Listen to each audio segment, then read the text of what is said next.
A small rural farming county. Odessa's inherited land at the base of a rocky ridge, the county co-op building, the annual county fair/market. Central injustice. Odessa inherits a rocky, supposedly dead parcel of land nobody else wanted. When she tries to plant on it, the co-op mocks her publicly, denies her irrigation access, and spreads word that she'll fail within a season, costing her credibility, customers, and nearly her home. Odessa's late husband, a soil surveyor, had secretly tested this exact land years before his death and left behind notes proving its unusual mineral composition. High in capsaicin-boosting compounds, makes it uniquely suited for exceptional chili peppers. Information Odessa slowly pieces together and applies with her own agricultural science background. Doyle's hidden soil survey notebook, found in a toolbox, containing mineral composition data for the ridge parcel. Her first small chili harvest, grown without co-op water access using a rain catchment system she engineers herself, produces peppers with unusually intense flavor that a local restaurant quietly starts buying. Wendell Pruitt, fearing Odessa's success will expose that he steered other black landowners away from viable parcels for years to keep prime land cheap for co-op insiders, tries to block her from selling at the county market and pressures buyers to avoid her. Someone sabotages her irrigation catchment system the week before the county fair, destroying a third of her crop and threatening her ability to compete at the market that could make or break her farm.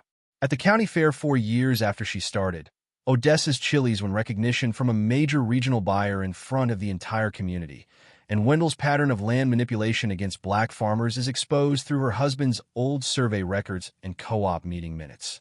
The people who mocked her, Wendell specifically, are forced to publicly reckon with what they dismissed, while Odessa's chili farm becomes the most successful and sought-after operation in the county. Odessa's land, once called worthless, becomes a training ground for other overlooked farmers, turning her 4 years of quiet defiance into a legacy. They stood at the edge of the field with their arms crossed and their sunglasses down, and not one of them tried to hide their laughter. Odessa Kane knelt in the dirt with a hand trowel and a bag of seed, and behind her, half the Cotter Ridge County Farming Co-op had gathered like they'd come to watch a car accident. "That land's been dead longer than your husband," Wendell Pruitt said, loud enough to carry. "Rocks and clay and nothing else. You're wasting good seed, Odessa." A few men laughed with him. One woman looked away, embarrassed on Odessa's behalf, but said nothing. Odessa didn't look up from the row she was digging. She had learned a long time ago that some silences were louder than any answer she could give. "You'll be begging the co-op for water rights by July," Wendell went on. "And I'm telling you now, there's a line ahead of you. Real farmers, people who know what they're doing." He turned to walk back to his truck, already certain the conversation and the argument was over. 4 years from now, this'll be a story people tell about the woman who tried to grow something out of a rock pile. He was right about one thing. 4 years from now, it would be a story people told. He had no idea how wrong he was about the rest.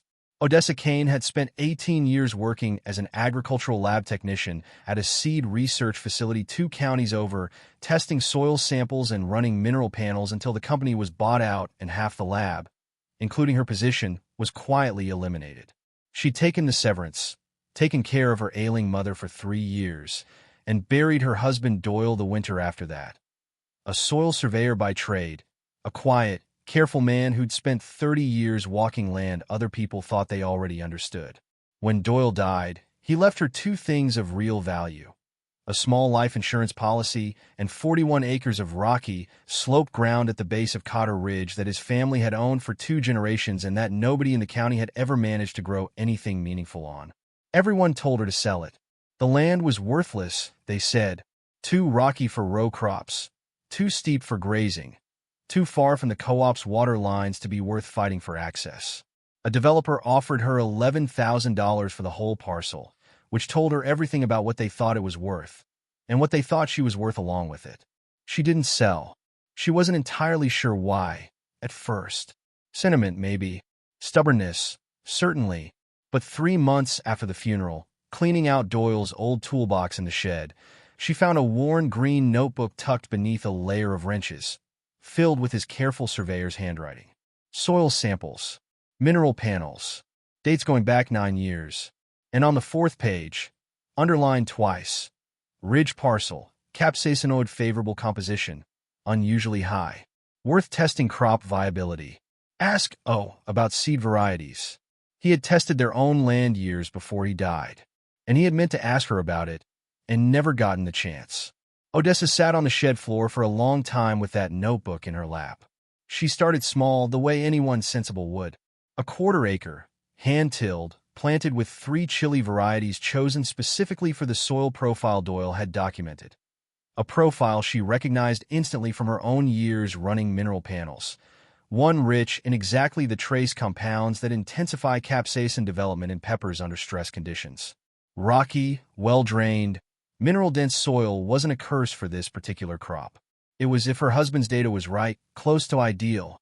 The co-op refused her irrigation access within the first month, citing infrastructure limitations, though 3 newer members with easier land had been added to the water line that same season. Wendell Pruitt didn't bother pretending it was about infrastructure when he said it to her face at the feed store. "We've only got so much water to go around," he said. "Priority goes to proven operations. No offense, Odessa, but you've never run a farm a day in your life." She hadn't argued. She'd gone home and built her own system instead, a rain catchment array made from salvage tanks and gutter lines. Engineered using calculations she remembered from her lab days, designed to capture and slow release exactly enough water to stress the plants just enough to intensify flavor without killing them. It took her 4 months of trial, 2 ruined batches, and every dollar of her savings to get it working. Her first real harvest came in that October. Small, barely enough to fill the bed of her truck, but the peppers that came off that rocky ground had a flavor unlike anything the local chefs had tasted. Bright, complex, with a heat that built slowly and a sweetness underneath it that made people take a second bite before they understood why. A small restaurant in the next town over, run by a chef named Priya Anand who was tired of bland, mass-grown peppers, bought her entire harvest without haggling on price. It wasn't much money, but it was proof. Odessa drove home that night and cried in her truck for the first time since the funeral, not from sadness, but from something she hadn't let herself feel in a long time. Possibility. Word travels strangely in a small county. It should have traveled as good news. Instead, it traveled as a threat.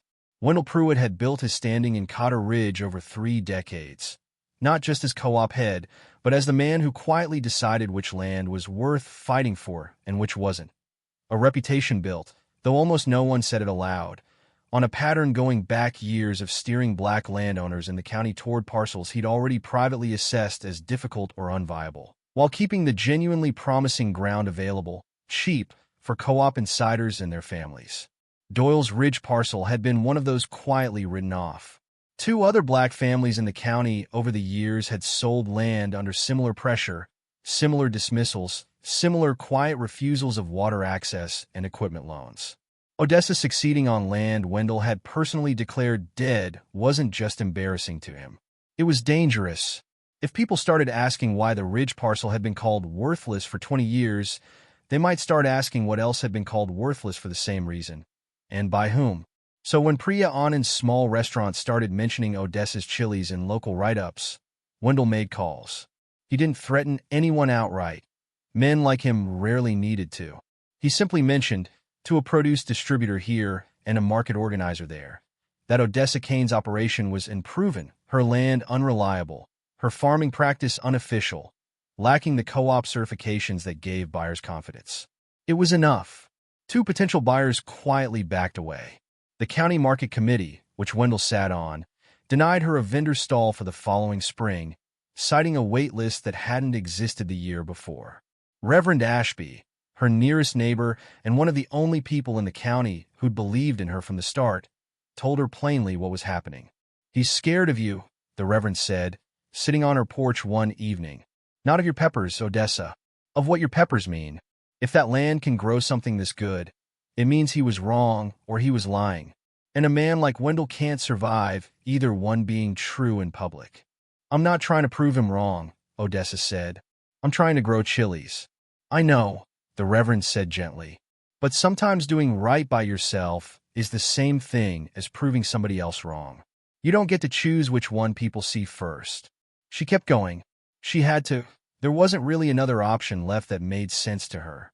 She expanded to a full acre the second year, then 2 acres the third, refining her rain catchment system, cross-referencing every new soil test against Doyle's original notes, learning her own land the way her husband once had, one careful measurement at a time.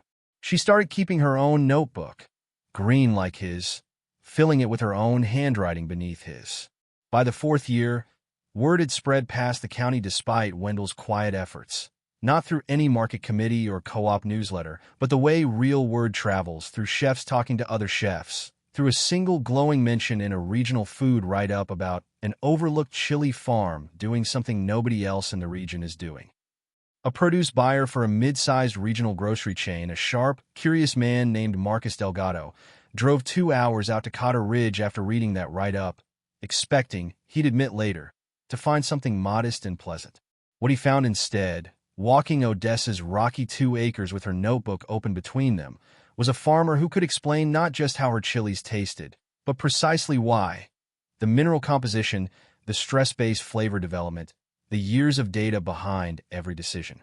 He'd never had a grower walk him through capsaicinoid development with actual soil chemistry before. This is the most scientifically rigorous farm I've visited in 15 years of doing this job, Marcus told her. And you're doing it without proper irrigation access. I've never had proper irrigation access, Odessa said. Marcus looked at her for a long moment. That's about to change, he said. One way or another. The week before the county fair, the same fair where the market committee had, for the 4th year running, tried to relegate Odessa to the smallest, farthest stall available. Someone cut through her rain catchment system in the night. She found it at dawn. Gutter lines slashed, storage tanks drained dry across the rocky ground, nearly a third of her crop wilting under the morning sun before she could even begin to improvise a fix. There was no proof of who had done it. There rarely is in situations like that. But everyone in Cotter Ridge understood, without needing to say it aloud, exactly whose interests had been served by it happening the week before the biggest market day of the year.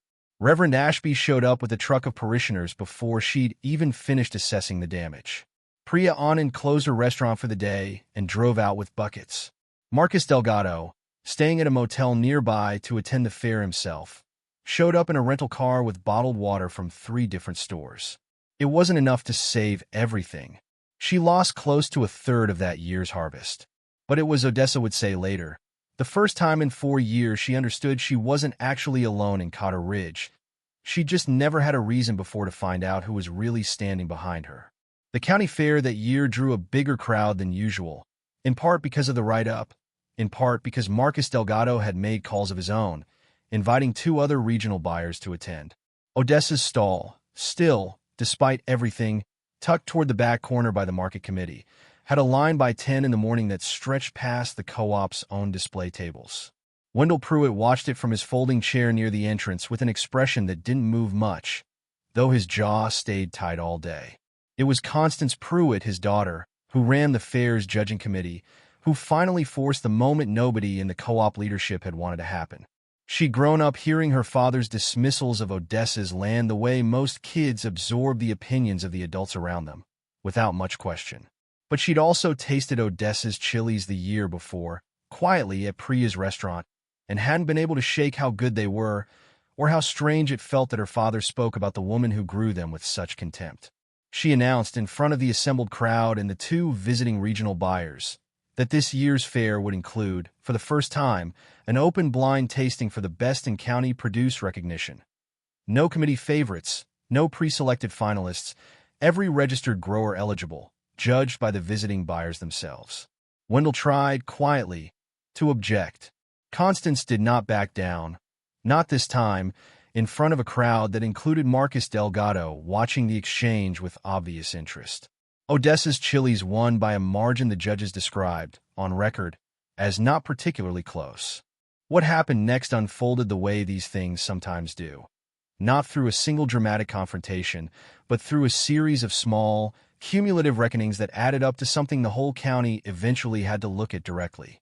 Marcus Delgado signed a supply agreement with Odessa on the spot, the first of what would become a standing regional contract. 2 other buyers followed within the month. Priya Anand's restaurant began advertising Odessa's chilies by name on the menu, and other restaurants across the region began requesting the same. Reverend Ashby, who had quietly kept his own records over the years of which co-op members had been denied water access and equipment loans and how those denials had lined up, brought his notes to a county agricultural board meeting alongside Doyle's original survey data on the ridge parcel.